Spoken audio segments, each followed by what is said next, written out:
Ko'ryaptimi? Hammasi chiqdi. Ism, familiya, Sevara Tursunova, telefon raqami mana.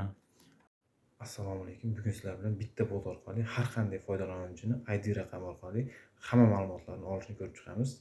Bitta bot yaratdim. Foydali bo'lsa ishlatib ko'rasizlar, unumli foydalanasizlar degan umiddaman. Qani, ketdik. Sizlar mana shundoqqina shu botga kirasizlar mana. Start shundoq bosasizlar. Mana bu yerda aytyapti Telegram ID raqam kiriting deb. Men bitta ID olib qo'ydim. Kompyuterda ID bo'lmasa ham mana kopiya qilamiz. Bunga o'tib turib paste qilamiz mana. ID raqam. Oppa, ketdi mana. Yuklayapti. O'sha ma'lumotlar bazasidan o'sha olyapti. O'zlaring ko'rib bir baho berasizlar. Unumli foydalanish kerak bundan. Faqat uchinchi shaxs ma'lumotlarni tarqatish jinoiy javobgarlik mana.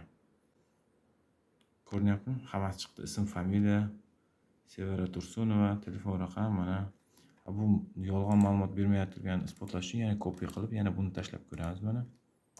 Oppa. Qaytadan olyapti mana.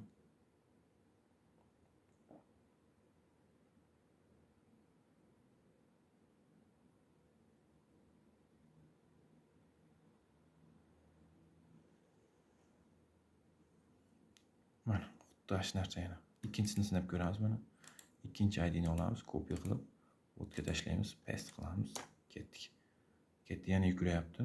Xullas, xohlagan joyimizda ID orqali xohlagan telefon raqamimizni olishimiz mumkin. Xuddi Telegramga ulangan IDdagi telefon raqam va pasport, JSHR raqamlari hammasini chiqarib beradi mana.